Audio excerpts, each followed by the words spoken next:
প্রিয় দর্শক, আমরা ইহুদিবাদী ইসরায়েলের বিরুদ্ধে আর সাধারণ ফিলিস্তিনিদের পক্ষে কথা বলার কারণে ইউটিউবের পক্ষ থেকে আমাদেরকে কমিউনিটি গাইড লঙ্ঘনের অভিযোগ এনে চ্যানেলের উপরে স্ট্রাইক দেওয়া হয়েছে এবং মনিটাইজ তুলে নিয়েছে, এমনকি ভিডিও আপলোড করা বন্ধ করে দিয়েছে। তাই আমরা দীর্ঘদিন যাবৎ আমাদের চ্যানেলে ভিডিও আপলোড করতে পারিনি। এখনো সমস্যা হচ্ছে, আরো কয়েকদিন হয়তোবা এই সমস্যা হবে। তাই আমাদের চ্যানেলে ভিডিও না দিতে পারায় আমরা আপনাদের কাছে দুঃখ প্রকাশ করছি।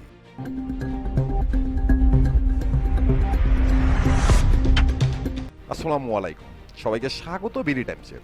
পৃথিবীর ইতিহাসে সবচেয়ে ভয়ঙ্কর পরিস্থিতি অপেক্ষা করছে বিস্তর মধ্যপ্রাচ্যে। যুক্তরাষ্ট্রের সবচেয়ে নৃশংস পরিকল্পনা, ইতিহাসের সবচেয়ে ভয়ঙ্কর হামলা হয়েছে ইরানের উপরে। ইরানের সশস্ত্র বাহিনীর প্রধান বাকেরি এবং ইরানের ইসলামী বিপ্লবী গার্ড বাহিনীর প্রধান হোসেন সালামি এ হামলায় নিহত হয়। আর এর জন্য এখন খেসারত দিতে হবে পুরো মধ্যপ্রাচ্যকে। কেন হঠাৎ করে যুক্তরাষ্ট্রের পরিকল্পনায় ইহুদিবাদী ইসরায়েল ইরানের উপরে এমন একটি হামলা পরিচালনা করলো? এ হামলা কতটা জোরালো ছিল? এ হামলায় ইসরায়েল কি অস্ত্র ব্যবহার করেছে? এর বিপরীতে ইরান এখন ইসরায়েল এবং যুক্তরাষ্ট্রের উপরে কতটা জোরালো পদক্ষেপ নেবে? যুদ্ধটা কতদিন দীর্ঘস্থায়ী হতে পারে? এই বিষয়গুলো নিয়ে A to Z আলোচনা করব আজকের এই ভিডিওতে। আশা করি ভিডিওটি শেষ পর্যন্ত দেখবেন। Mission will continue for as many days as it takes to remove this threat. For decades, the tyrants of Tehran have brazenly, openly called for Israel's destruction. মার্কিন প্রেসিডেন্ট ডোনাল্ড ট্রাম্প দ্বিতীয় মেয়াদে ক্ষমতায় আসার পর থেকেই আন্তর্জাতিক গণমাধ্যমের শিরোনাম থাকে ইরান, ইসরায়েল এবং যুক্তরাষ্ট্রের ভয়াবহ দ্বন্দ্বের চিত্র। মার্কিন প্রেসিডেন্ট ডোনাল্ড ট্রাম্পের স্পষ্ট হুঁশিয়ারি, হয় যুক্তরাষ্ট্রের সাথে চুক্তি করো, না হলে ভয়াবহ হামলার শিকার হও। ইহুদিবাদী ইসরায়েল প্রতিনিয়ত ইরানকে সবসময় হুমকি দিয়ে এসেছিল যে কোনো মুহূর্তে ইরানের উপরে ভয়াবহ হামলা চালাবে। ইরানের উপরে একটি ভয়াবহ হামলা পরিচালনা করা হবে। এটা যুক্তরাষ্ট্র এবং ইহুদিবাদী ইসরায়েলের পূর্ব পরিকল্পিত একটি পরিকল্পনা। আর এই পরিকল্পনা সাজানো হয়েছে 2025 সালের মে মাসে। ভয়ঙ্কর বাংকার বাস্টার বোমা নিয়ে ইসরায়েলে ঝাঁকে ঝাঁকে নেমেছিল মার্কিন সামরিক বিমান। 9টি মার্কিন সামরিক পরিবহন বিমান অবতরণ করেছিল তেল আবিবের কাছে একটি বিমান ঘাঁটিতে। প্রতিটি বিমানে বাংকার বাস্টার বোমা দিয়ে বোঝাই ছিল। মূল পরিকল্পনা ছিল ইরানের সামরিক এবং পারমাণবিক স্থাপনাগুলোতে হামলা পরিচালনা করা। এরপর পরে ইরান সহকারে মধ্যপ্রাচ্যের বিভিন্ন দেশ থেকে যুক্তরাষ্ট্রের নাগরিকদের নিরাপদে সরে যাওয়ার ঘোষণা দেয় যুক্তরাষ্ট্র। কিভাবে ইরানের উপরে হামলা চালানো হবে, কি অস্ত্র ব্যবহার করা হবে, হামলাটা কতটা জোরালো হবে, এই সবকিছুই সুন্দরভাবে পরিকল্পনা সাজিয়ে রেখেছিল যুক্তরাষ্ট্র। This is fantastic. There's a chance of massive conflict. We have a lot of American people in this area, and I said, we got to tell them to get out. যুক্তরাষ্ট্রের একটি নৃশংস পরিকল্পনা বাস্তবায়ন করার জন্য ইরানের উপরে ইহুদিবাদী ইসরায়েল যুক্তরাষ্ট্রের তৈরি F-16 ঈগল এবং F-35 স্টিল সহকারে 200টি যুদ্ধবিমান ব্যবহার করে একটি ভয়ঙ্কর হামলা পরিচালনা করেছে। বিভিন্ন সামরিক স্থাপনা সহকারে পারমাণবিক স্থাপনা, এমনকি আবাসিক স্থাপনায়ও ভয়াবহ হামলা চালিয়েছে ইসরায়েল। এই হামলার ফলে ইরানের সামরিক বাহিনীর প্রধান বাকেরি এবং ইরানের IRGCর প্রধান হোসেন সালামি সহকারে আরও বেশ কয়েকজন বেসামরিক নাগরিক নিহত হয়। কিন্তু যুক্তরাষ্ট্রের পররাষ্ট্র দপ্তর থেকে পররাষ্ট্রমন্ত্রী মার্কো রুবিও ঘোষণা দেয় ইসরায়েলের এই হামলায় যুক্তরাষ্ট্র জড়িত নয়।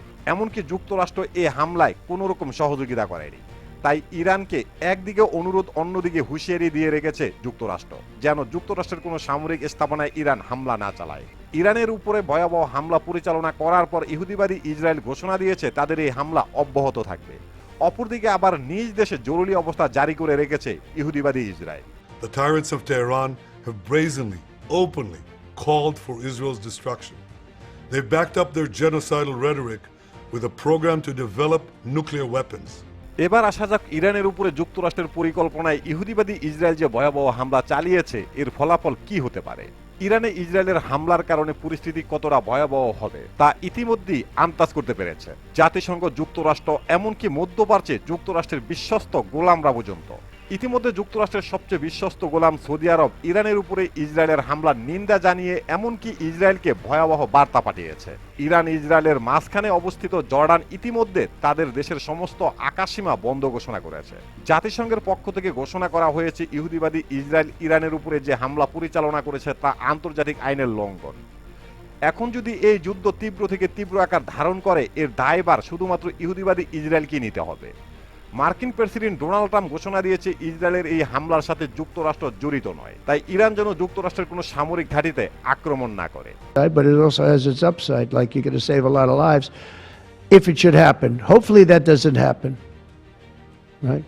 ইতিমধ্যে ইরানের প্রেসিডেন্ট এমনকি ইরানের সর্বোচ্চ ধর্মীয় নেতা আয়াতুল্লাহ আলী খামেনি ঘোষণা দিয়েছে, যতক্ষণ না পর্যন্ত ইরান মনে করে যে তাদের এই হামলার বদলা সম্পূর্ণ হয়েছে, ততক্ষণ পর্যন্ত ইহুদিবাদী ইসরায়েল এবং যুক্তরাষ্ট্রের উপরে তারা তাদের হামলা চালিয়ে যাবে।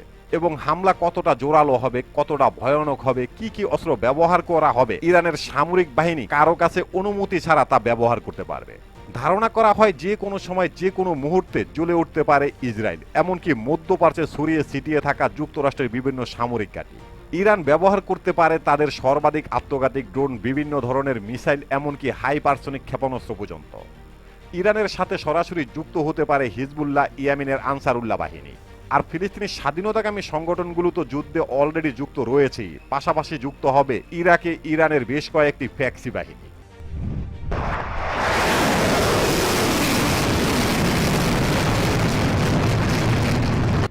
এবার আসা যাক, যুক্তরাষ্ট্র ইরানের সাথে যখন পারমাণবিক বোমা নিয়ে আলোচনা অব্যাহত রেখেছে, এমন সময় কেন যুক্তরাষ্ট্রের পরিকল্পনায় ইহুদিবাদী ইসরায়েল ইরানের উপরে এমন একটি জোরালো হামলা পরিচালনা করলো?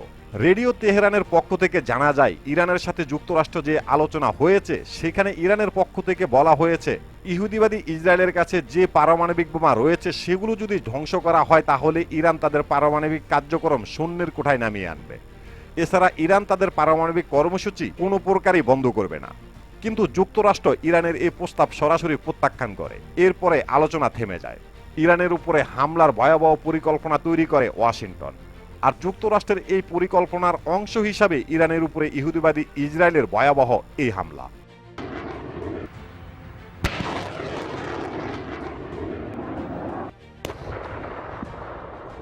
এখন প্রশ্ন হলো, এই যুদ্ধটা কতটা দীর্ঘ হবে এবং কতটা ভয়াবহ হবে?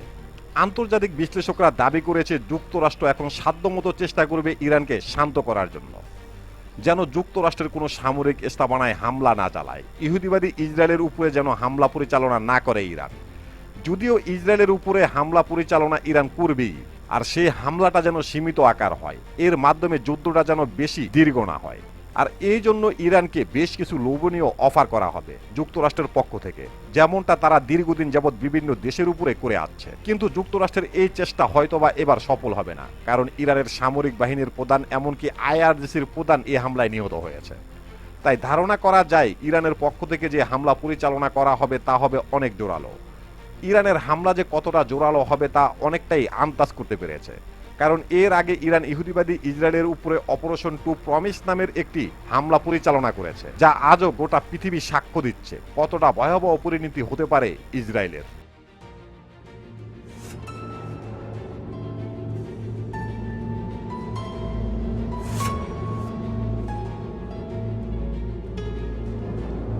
তবে এর মানে এই নয় যে যুক্তরাষ্ট্র এবং ইসরায়েলও বসে থাকবে, কারণ যুদ্ধটা সম্পূর্ণভাবে পরিচালনা করে যাচ্ছে যুক্তরাষ্ট্র।